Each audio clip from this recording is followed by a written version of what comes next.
we're off. So the topic today is what to do with broadband now that you have it. And our first presenter is Alan, and he can introduce himself from Open Broadband. Okay, thanks, Doug. Alan Fitzpatrick, one of the board members for NC Broadband Matters. So great to be with you today. I run a ISP called Open Broadband. We're North Carolina owned and operated. We also operate in some other nearby states, and we do everything from residential to business to Wi-Fi zones. So we concentrate on underserved areas. So as broadband gets more widely deployed, there's a lot of new applications on the forefront. So one of the first is you see more and more broadband at the farm. So these are just a few examples in Rowan County that now have broadband that didn't have before. They were operating on DSL or satellite internet. And it's interesting, the farms not only have the ability to just use it for themselves for security cameras and sensors and monitoring temperatures and so forth and chicken coops, but they also serve as hubs for the community. So the Wetmore Farm example on the left is actually a hub for several surrounding homes. So it enables broadband to get out to more of their neighbors as well. So farms are a great use case. And the CEFS, which is Center for Environmental Farming Systems, it's a program I believe we covered once before on a previous webinar, but it's a partnership of NC State and North Carolina Agriculture, Department of Agriculture. And it's one of the important centers in the country, really, for research, extension, and education and sustainable agriculture. So having broadband allows them to leverage the cameras and sensors and robots and machine learning on the farm. So it's enabling those sorts of things. And we had an opportunity to go visit them with our partners from Microsoft and just saw the amazing things that they were doing. So if you ever get a chance to go there, please do so. The next slide talks about a program. If you want to go ahead and thanks, Doug. There's a program in North Carolina by the Farm Work Health Program and NC Agri-Medicine Institute to basically provide internet connectivity for migrant farm workers during the season. And if you're wondering why migrant farm workers would need to have broadband, think of all the times that the farm may want to communicate with them. Emergencies, outbreaks, information that needs to be shared with the workers, telemedicine applications. Just because migrant workers are on the farm doesn't mean they don't need access to the healthcare and resources that are available. English as a second language is something that could be achieved online classes, and just connecting with family and friends that are remote. So if you're a migrant worker, there's this feeling of isolation or loneliness when you're away from home. So this is just a really wonderful program in North Carolina, and we're starting to see and have been involved with several farms that have offered this to their migrant workers. And without broadband, this wouldn't be possible. And Alan, this is Doug. I'm just going to jump in. This is also a massive benefit to the farmers because they found that if they don't have broadband, they're not competitive as far as attracting migrant workers to their farm. And so they all want it to compete with the other farms. So definitely a great program. The next area that we're seeing more of is, and my apologies for the slide format here, but it's low-income housing. So the image here is actually in Goldsboro. It's the housing authority for the city of Goldsboro. And they're providing free internet via Wi-Fi to all the residents. And they can actually track when people log in. They can see what the usage is. There's a little sign-in page on the right side on somebody's phone. But the basic principle here is everybody needs to have access to the internet, and just because people are in a low income environment and may not be able to afford their own plan, the housing authority is making it available to them. Certainly having the ACP, Affordable Connectivity Program, benefits is very helpful now, but having the housing group itself provide the internet is just a nice amenity for all the residents.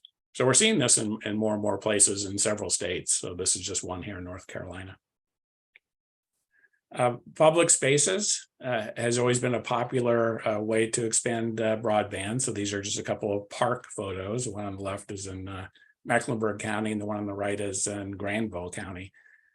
But people are expecting to be online no matter where they are. And if you're on your phone, you basically have internet coverage everywhere. But if you want to use a larger screen device, your only option on a laptop is, you're going to set up your phone as a hotspot. But if you really don't want to use your phone as a hotspot and you just want to use a laptop or a large tablet when you're in an environment, Wi-Fi is a great amenity for that. And we've also seen communities and towns use Wi-Fi as a means of capturing visitor information. So you can see when people are logging in, you can ask them for their zip code, you can track events. So if you're doing an event at the park or a downtown event and you want to measure, audience size and engagement, that monitoring those Wi-Fi connections is a way of doing that while also providing an amenity. But getting that broadband deployed out there enables that to happen. We're seeing more and more entrepreneurship activities revolving around increased access to broadband. The pictures I have on the screen are from a company called Druid Ag. So they specialize on indoor farming. So you can see them growing some plants indoors. They have an AI model, the AI software, and it analyzes crops 24/7 for signs of plant health. They check for pest, not quite so much of an issue indoors, but obviously outdoors it is. Plant diseases and soil consistency and moisture, and making sure that everything is optimized for the plant growth. And this data can all be made available over the camera that they have as part of their program, and those cameras are all internet connected. So having the ability to have broadband to a farm or to an indoor facility like this just enables this software to monitor the plants and improve the yields of what they're growing. So I thought this was a really interesting application right here in North Carolina, and the company is called Druid Ag. Other use cases of broadband, we're seeing more in the innovation space. There's an interesting company called Advocations. It happens to be in Charlotte. They work with people with disabilities, and they essentially match people up with inclusive companies that basically structure their jobs to accommodate those with disabilities. So they focus on recruitment, staffing, training, and support. They have a large business community that supports their job candidates, and they do a lot of training, as you would imagine. And all of that training and access requires broadband. So they're a big user. The Innovation Barn is the example on the right. And that is an organization that's focused on sustainability and the circular environment. So circular means basically reusing and repurposing things we may normally throw away. So repurposing plastics and repurposing other materials, whether it's wood or steel or other types of things.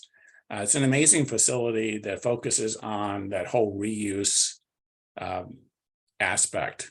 And they require internet to do a lot of what they do. And they're very pro-business, while they have a very economic or environmental focus. They also have the economic focus. And how do they reuse resources in a pro-business approach? So some interesting concepts.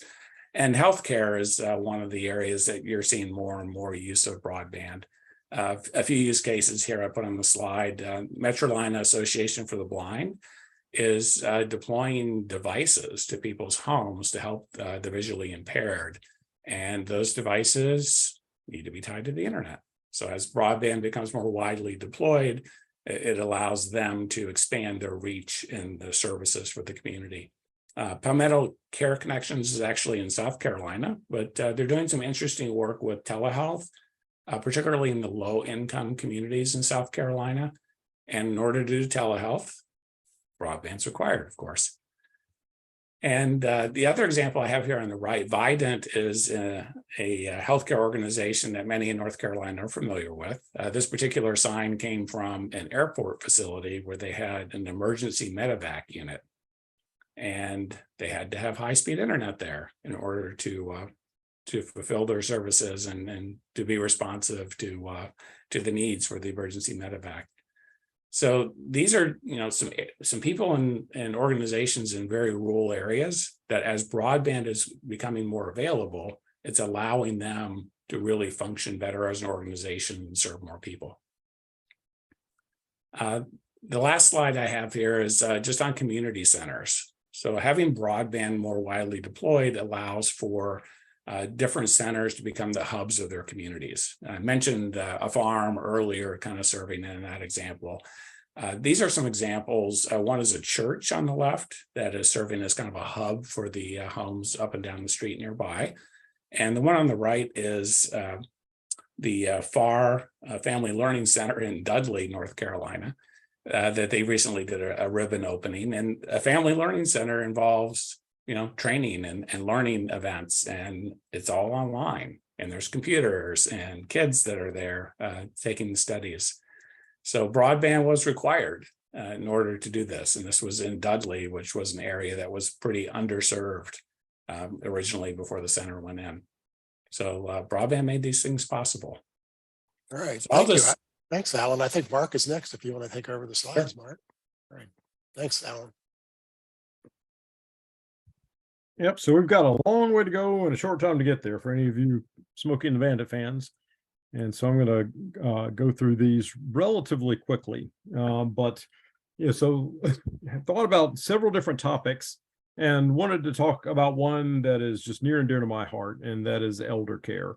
And so this is something where I am actively using broadband today, and it is just an integral and just completely necessary part of what happens today. And if we don't have it, there are times where it's not viable, then that really it hurts. And we'll go through that. The other two, sensing, and this is specifically using fiber as a sensor. And so fiber is being used as a sensor, but not broadly in telecommunications based networks. And so we're going to talk, that's something that is kind of on the cusp.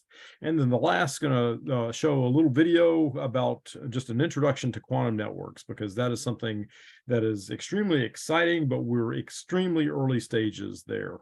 But heading into elder care, my father is 88 years old. He is an organic chemistry professor. You can see on the right-hand side, he wrote a book about organic chemistry professor, and he has Alzheimer's, and Alzheimer's is a pretty tough disease. But one of the things that's also very interesting is that he is a music lover, and specifically classical music and Broadway. And so, how can I help him? So I live in North Carolina. He lives in assisted living in the Atlanta area. And so broadband has just been extremely important for me to be able to help him in a number of different ways. And, there are different tools that do similar functions. But what I'm showing here is the Amazon Echo Show. And the Echo Show has a drop-in feature where you basically say, Alexa, drop in on, and in his case, I call him Daddy. And so drop in on Daddy, and then boom, there he is. But one thing that's very critical is that requires upstream bandwidth. And also, we have found that different versions of these have different levels of resolution, and the higher the resolution, the more upstream bandwidth you actually require. So this is something that is extremely important. With this device, we can also use this as a picture book, and you can see the picture. This is from a trip that we took to Israel last summer, where we were in Jerusalem, but we scroll through various pictures. And from here, I'm going to talk about curated video lists. So, I've been able to set up, he loves James Bond, World War II, and Sherlock Holmes. And so have set up a curated video list for him so his caregivers can help pick out content that is helpful for him, and also potentially help to limit exposure to any content that potentially could be triggering for him.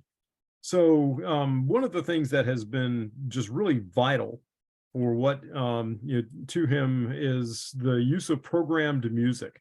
So it's in Alexa or in the Echo app, you can see these screenshots.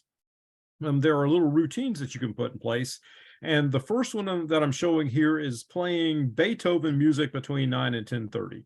And so I've automatically programmed that he wakes up and he gets to hear Beethoven, and that helps to put him at ease.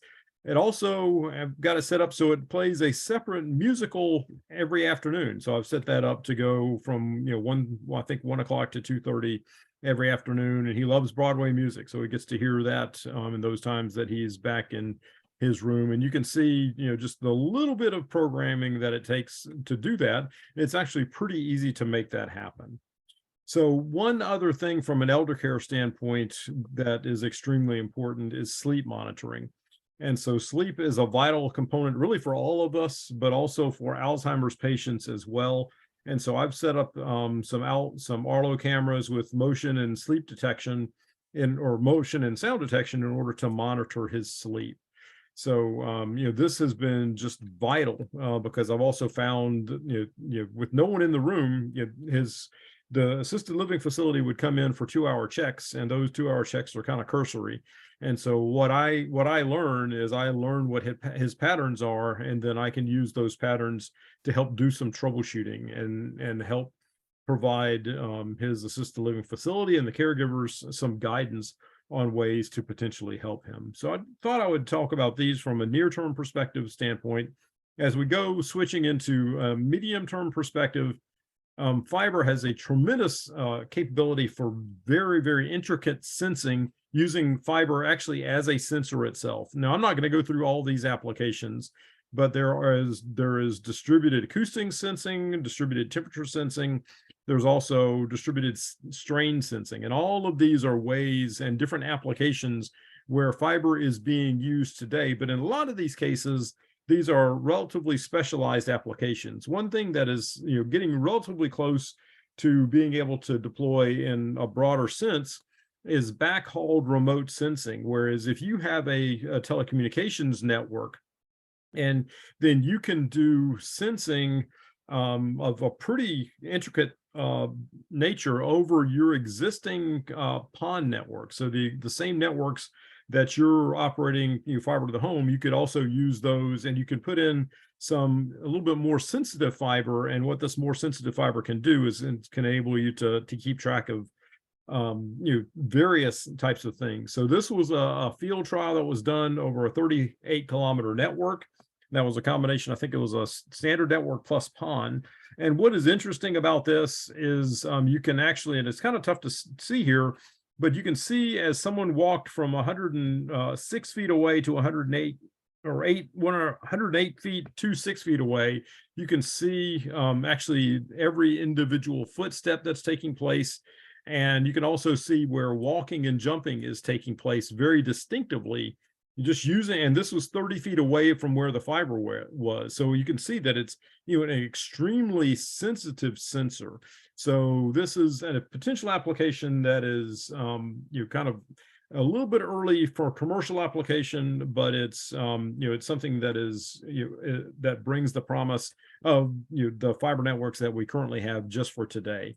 And the last thing I wanted to talk about was quantum networks and applications. We are in extremely early days, so consider that we're maybe in the 80s or the 90s relative to the internet. But if you see what has happened with the internet, you see what's happened with AI, just the concept of quantum, and you can't go through this in like minutes, but the concept of quantum really has the capability of just putting all of these technologies on steroids. And from what I'd like to do is just show there was an announcement about the nation's first commercially developed quantum network, and that was with EPB in Chattanooga. And so what I wanted to do was share a video that they have on their website, so you guys would be able to go out and see this. And let me just I think I have that up and ready to roll. So what I'm going to do is I'm going to show a little bit of it, and I'm also going to skip through a little bit of it as well. And so are you guys getting sound? No. Yeah. So I'm trying to figure out how to get the bar out of the way so I can actually start the thing. Okay, here we go. I thought here we go. Quantum technology represents a new frontier for breakthrough applications that will make our lives safer and healthier while opening new possibilities we can only imagine. Our challenge is bringing quantum technologists together to accelerate commercialization in the United States. What if there was a real-world quantum network for developing new quantum technologies? What if it was easily accessible by industry, governments, and academia? What if this quantum network was ideally suited for collaboration and validating that different quantum technologies will work together while ensuring that everyone keeps their own intellectual property and data? Introducing EPB Quantum Network, powered by Cubatech, America's first commercially available quantum network designed for running equipment and applications in an established fiber optic environment. Built on an award-winning partnership to develop cybersecurity applications for the U.S. power grid, our team includes some of America's foremost quantum technologists, network designers, and engineers. This is a ring and spoke fiber optic network architecture. We have a number of nodes that are interconnected through a bundle of fiber optic cables containing about 200 individual fiber optic strands. On the network, we have equipment hubs where you have specialized quantum equipment that can be reconfigured by the users. And then we also have user nodes where the user can bring their equipment and connect to the network. You know, I think what's different about... So I'm going to fast forward a little bit to a little bit further into the Build. video. Co-development. The concept here is that you don't have to build 100% of the solution. 90% of what a lot of applications need are already present on this quantum network. They just need to bring their extra 10%, the piece that they make. EPB Quantum Network, powered by Cubatech, is a configurable fiber optic environment equipped with the latest foundational quantum network technologies, including photonic qubit sources, 4 parallel qubit channels, single photon counting detectors, quantum-compatible fiber optic switches, and a flexible software-defined network architecture. This is a big deal. It's a piece of permanent infrastructure that's going to accelerate the development, the adoption, and the integration of commercial quantum products. I think it's just that the possibilities are unlimited. In the future, countries that do not master quantum computing are going to be at a tremendous disadvantage. And I believe that we've created here the place for companies that want to ensure that doesn't happen. We'll enter a quantum age in the next 20 years. And that really means that we have to be thinking beyond just today and trying to bridge towards tomorrow. So I'm going to stop there because I'm at the end of my time, but I'd like to go ahead and turn it back over so we have enough time for at least a little bit of questions. So Doug, I'm turning it back over to you and we'll head on to whoever is next. Greg is up next.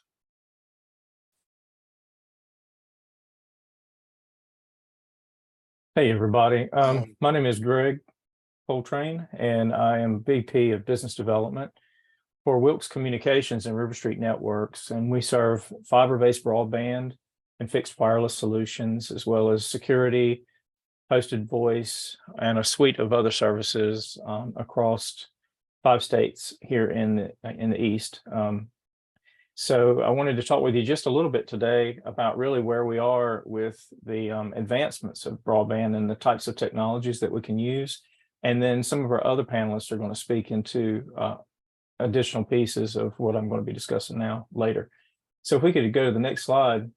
This slide here basically shows broadband consumption across the United States since 2010 to the year 2020. And you can see really a ramp up almost to 350 meg of service that we're using in our daily consumption of the internet. And on the next slide, you'll see where it actually takes that up to the year 2023, where we are now. And all of this information came from allconnect.com. But you can just see that we're eating more and more broadband on a daily basis and consuming the pipes. As the pipes gotten bigger for us in our homes and our businesses, we've all started adapting to new technologies that are using that median. And so if we can go to the next slide, I'll speak to you just a little bit about the Internet of Things. And so in our world today, you go to the box stores and you can buy all kinds of devices that you can connect to your internet. But those things are really starting to advance and take us in completely new directions. So when you're in your home or business today, you can connect just about anything in your home. You can buy a new one of that on the market, and it will connect to the internet so that you can do various different things with it.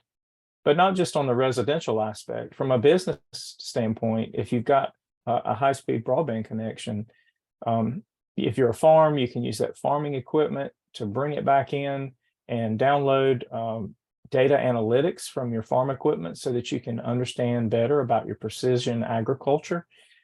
You can have drones flying over your property of your business, capturing images about your production or things that you're doing.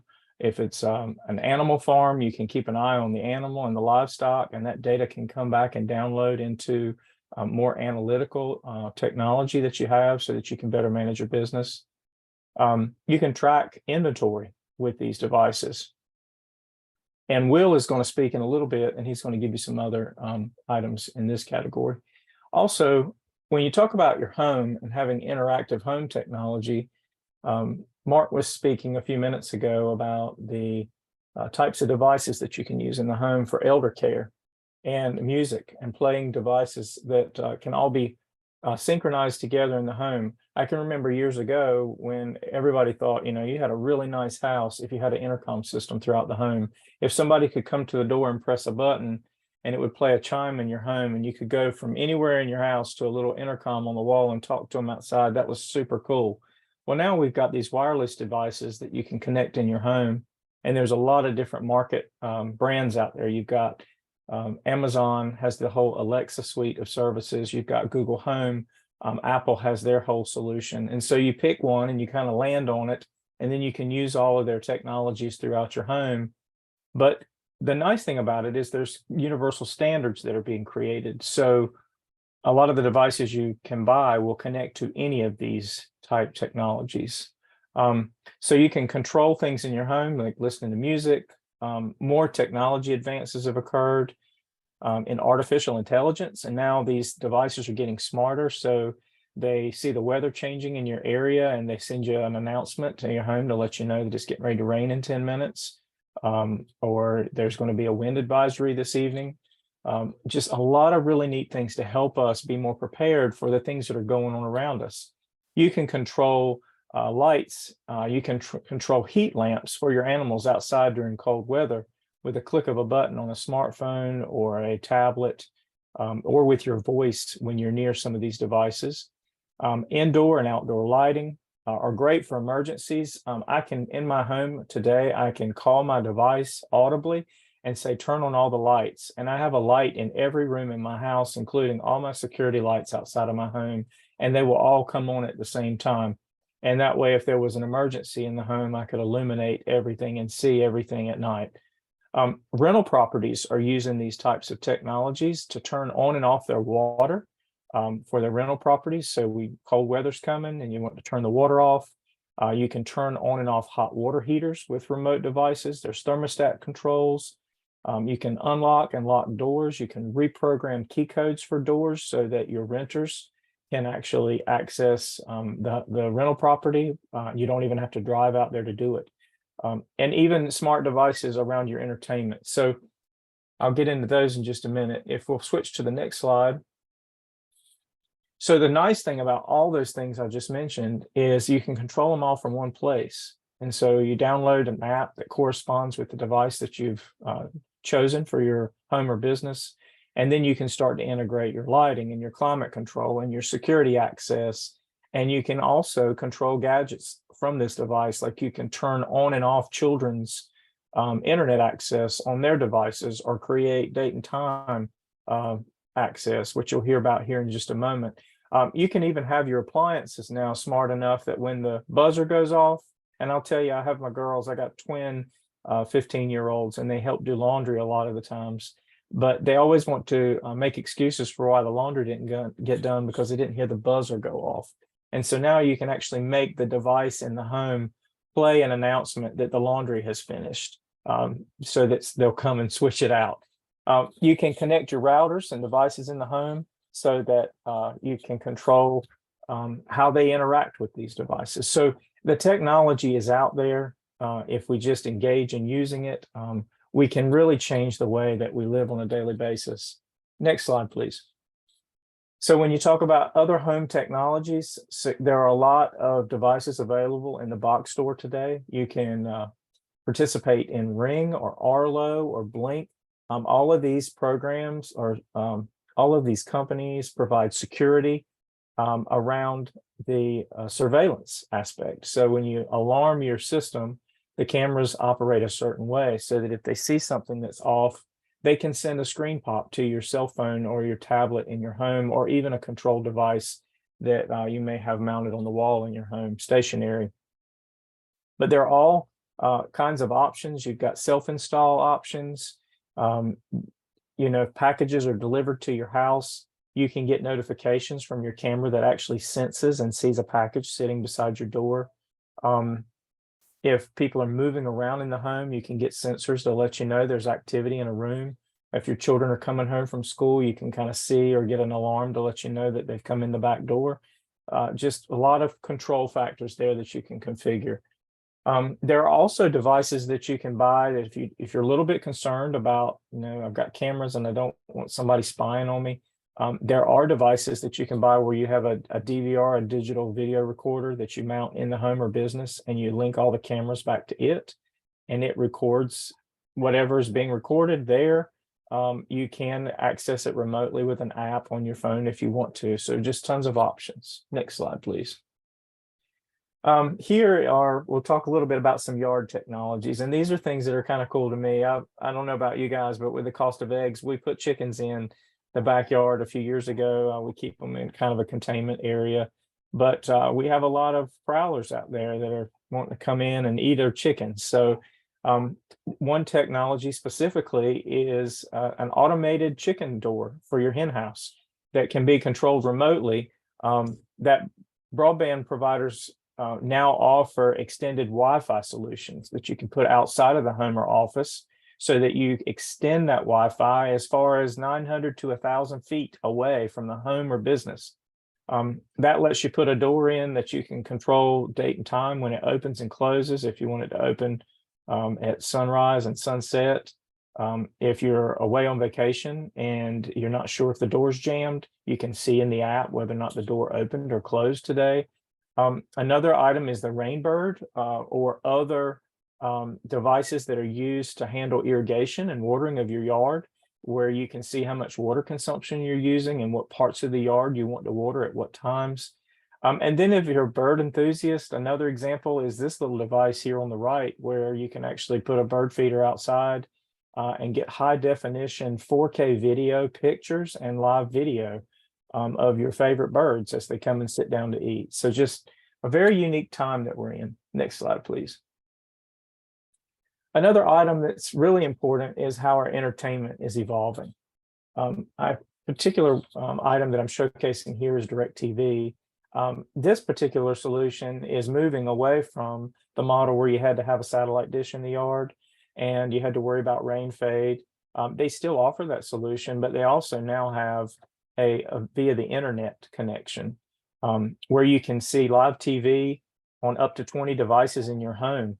And that's going to require a lot of bandwidth. So if you've got devices in your home that are using 4K content, you're going to need about 25 to 50 meg for that device to get that high definition quality video.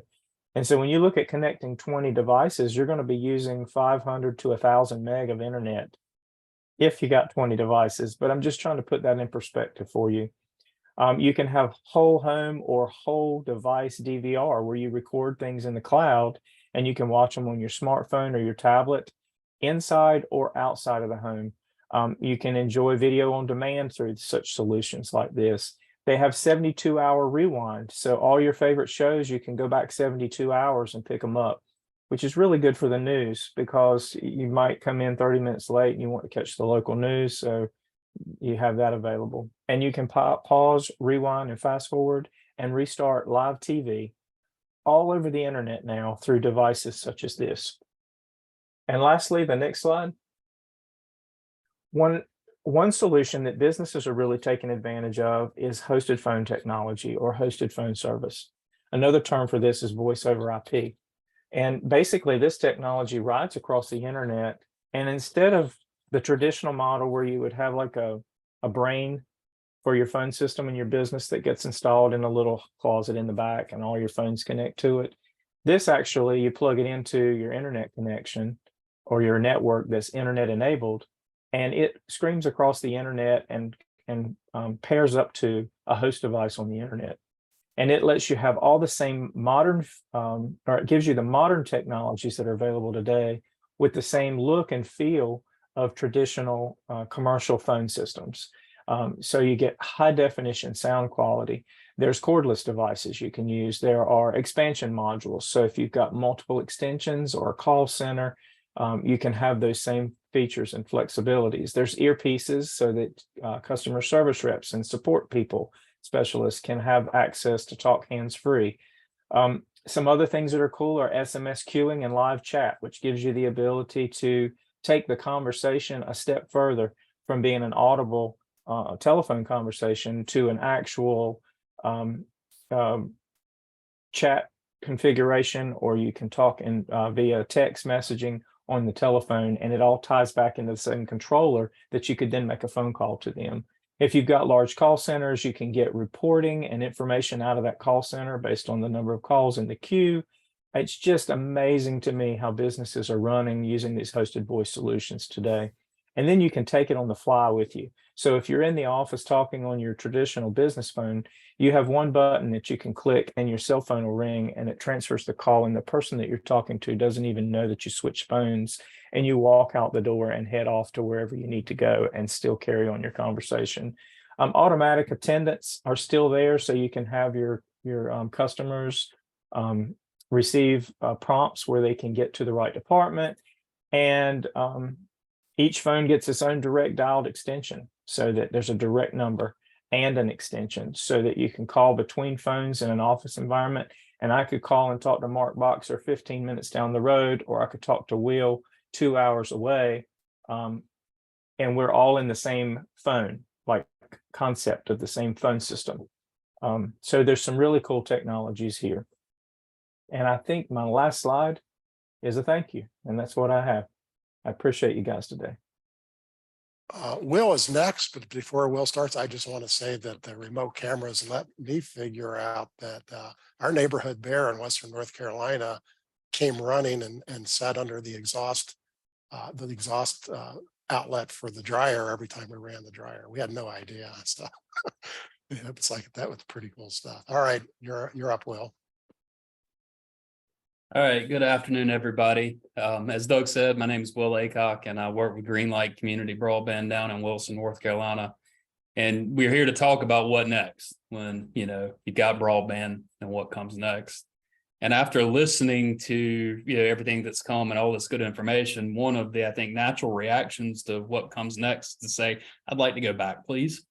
I'd like to go back to 1995. I'd like to go back to 3 TV channels and 1 telephone and not have to deal with all of this complexity.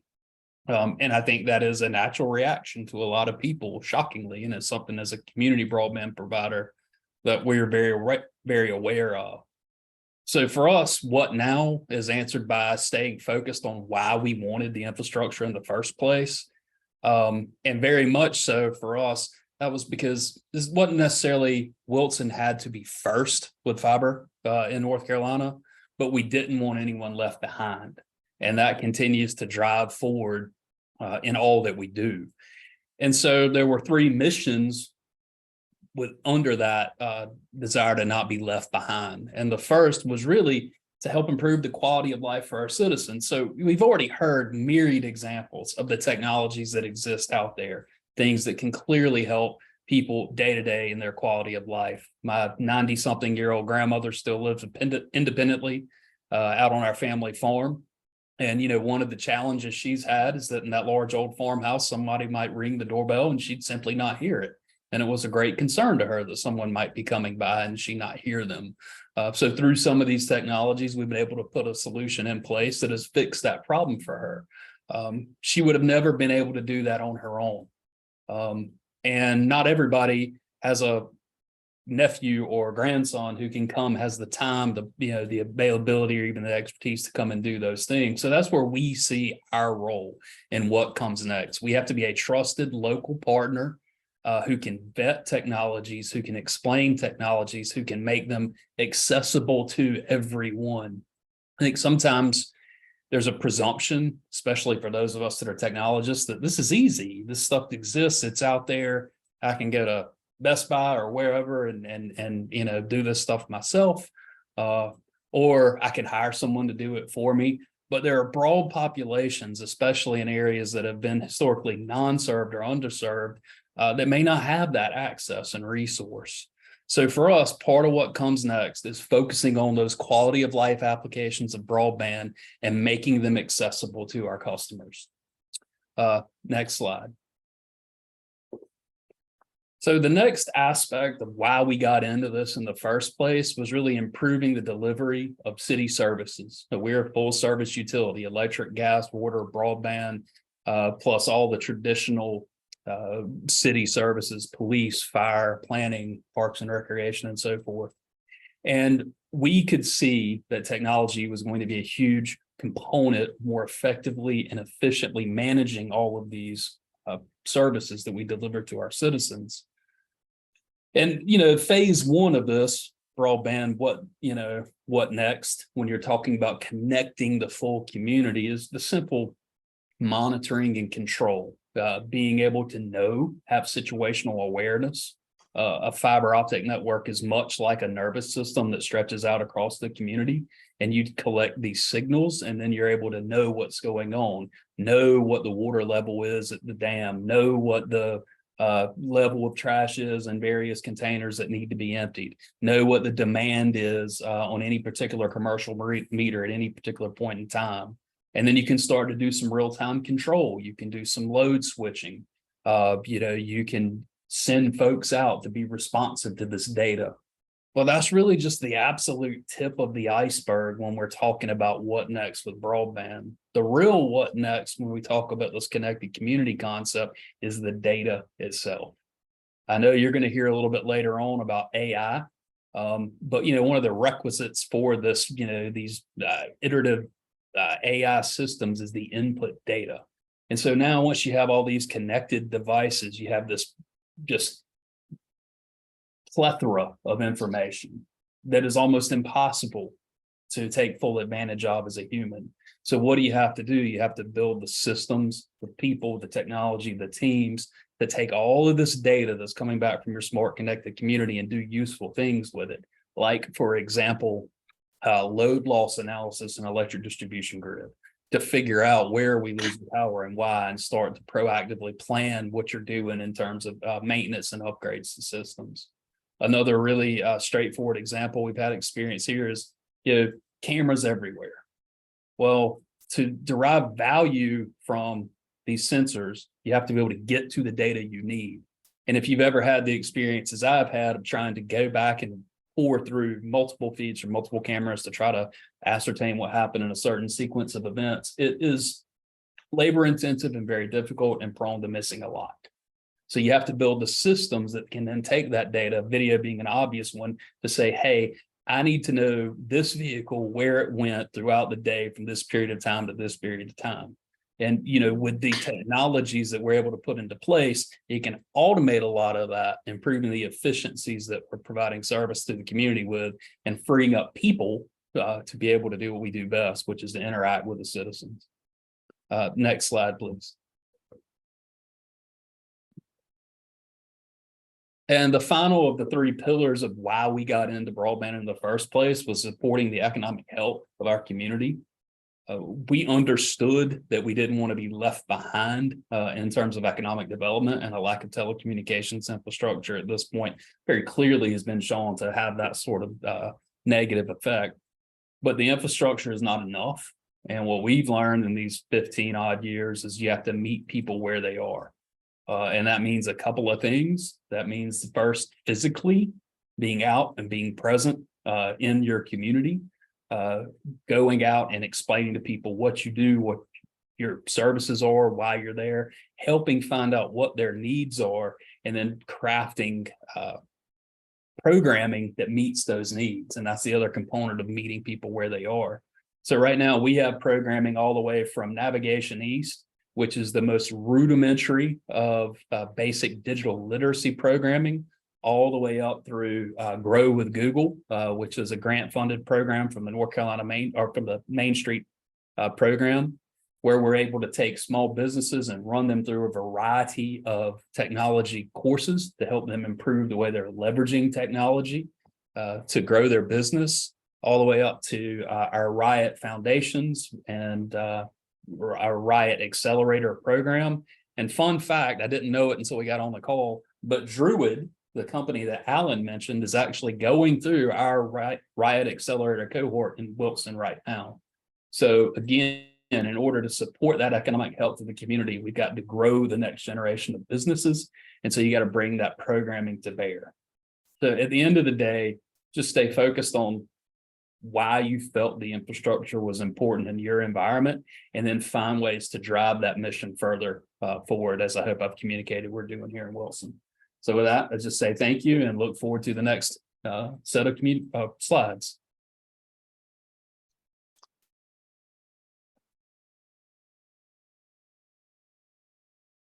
All right, so I'm Doug Dawson, and I'm the president of CCG Consulting. I'm also the current president of NC Broadband Matters, and it's good to talk to you all today. If you have any follow-up questions for us, stick them in the chat. There's none in there yet, but we'd be glad to answer questions. I want to talk about three very specific applications. We could all talk about this stuff all day. There's so many things going on. We haven't touched on a tenth of it, to be honest. The first one is RFID everywhere. And this is a technology that's been around a long time, but it's really changed in the last couple of years because it's all moved to the cloud. And what I mean by that, and let me give you a really good example. My local Lowe's store now has an inventory of every single thing in the store online, live all the time. And if somebody buys one, the quantity of how many are left in the store instantly changes. You can watch it in real time. And this is great stuff because if I want to buy something, I can find out if it's actually in stock before I run there. If it's getting down to a low quantity, I can go ahead and buy it and have them set it aside before I get there. And that's just one store of how they do that. Not only is that really amazing for the public, because they run one of these now for every single one of their stores. It's a separate system, but it also lets that store know exactly what's being sold in real time. They get an amazing amount of feedback on what the public wants certain times of the year and all those sort of things.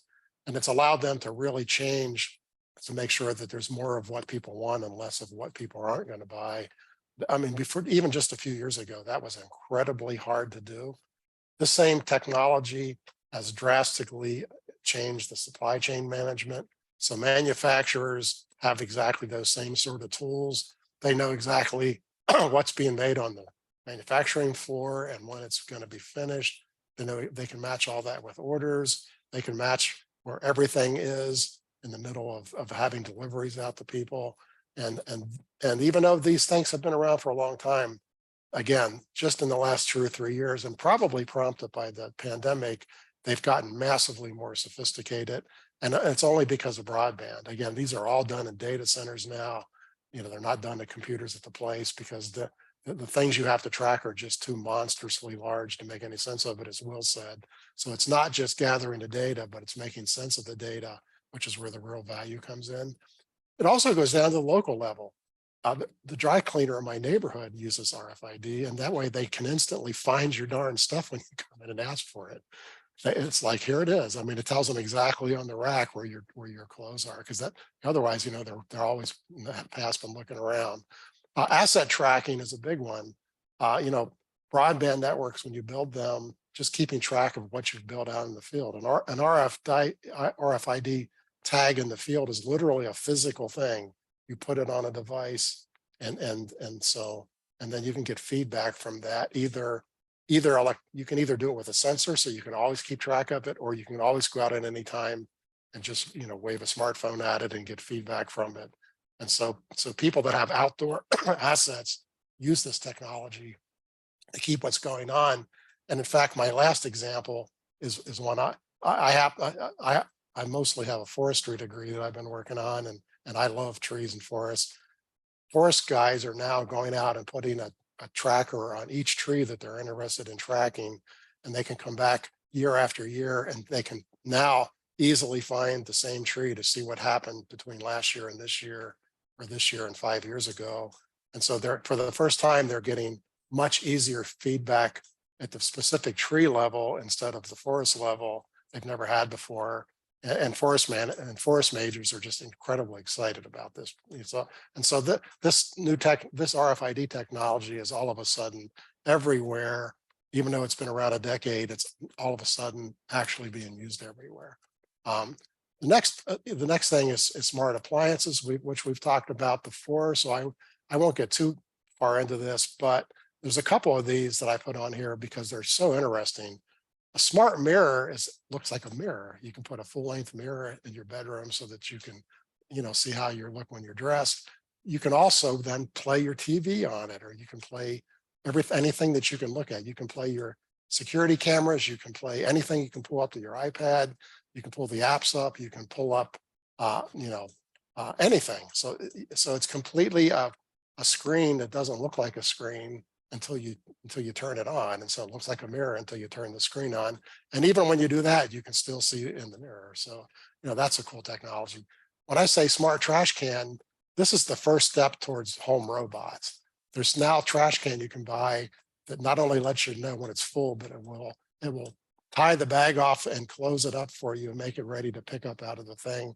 And once you pull the bag out, it automatically slides the next bag in. It gets you out of the trash can business. It's a home trash can robot. I mean, this is really cool stuff. Smart faucets have also just changed a lot in the last 2 years. This is a faucet where you can say, I need 1/3 of a cup of water at 100 degrees, and it'll do it for you. And it can be voice activated. It can be smartphone activated. It also is touch activated. You touch the faucet, turn it on, turn it off. And so, we not only now have devices that are enabled by Wi-Fi, but they're getting really much smarter that are truly useful to people. And anybody who cooks a lot's going, I'd really want to have my hot water come out just when I tell it to. I mean, that's really cool stuff. To me, the best thing on the entire market is a thing called Wemo Smart Plug. It's probably the cheapest thing you can buy. It's $20. You can put this on any outlet, and all of a sudden now you can address anything you plug into it. You can turn things on and off. So this is one of the ways that you make your house smarter everywhere, is I don't care what it is. You can turn anything that you can plug in the wall can now be controlled from your smartphone to turn it on and off. That's the device itself. That's what you're actually talking to. It's really pretty neat. I save most of my time to talk about artificial intelligence.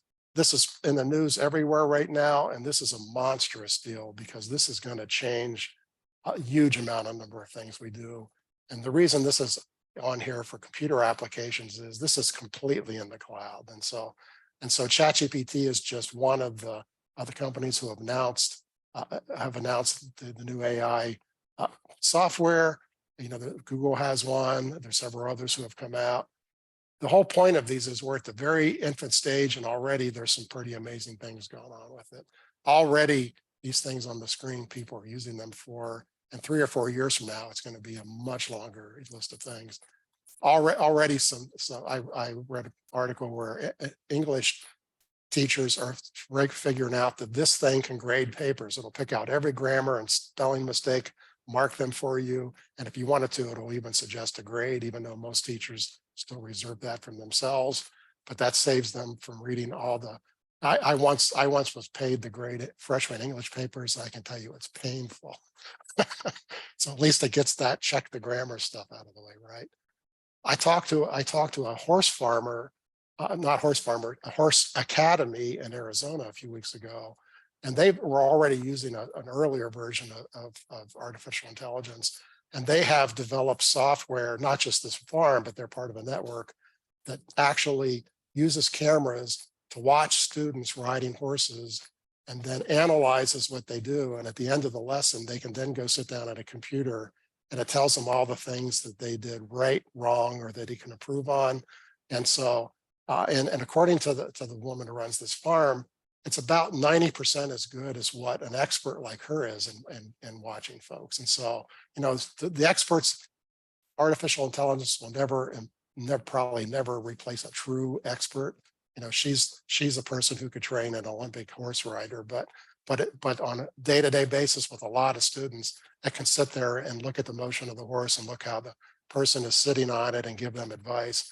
And that's being applied to all sorts of things in the world. And so that's, you know, being used for medical diagnosis and all sorts of other things. Advanced searching is something new. This is not your old Google search. You can come on and say, you know, I want to find, you know, something really obscure, and then I want you to feed it back to me in the following set of tables. I mean, you know, the way that you can now, anything that's on the internet can be searched this way. Google search is very interesting, but when you get 10,000 results back from your search, it's really not all that useful.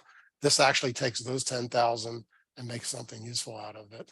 And that's probably the first place we're going to see it. Microsoft is working very hard to make that part of Bing, which might actually make Bing usable again. So personal recommendations, people are already figuring out that you can use ChatGPT to say, what is the best one of these home devices to buy, and why is one better than the other one? It'll come back and give you all the specs and the feedback. You can have it do it in the complete geek talk and give you all the specs, or you can have it boil it down to plain English. And so, you know, so there's just, that's another version of advanced searching. You can use artificial intelligence to brainstorm ideas.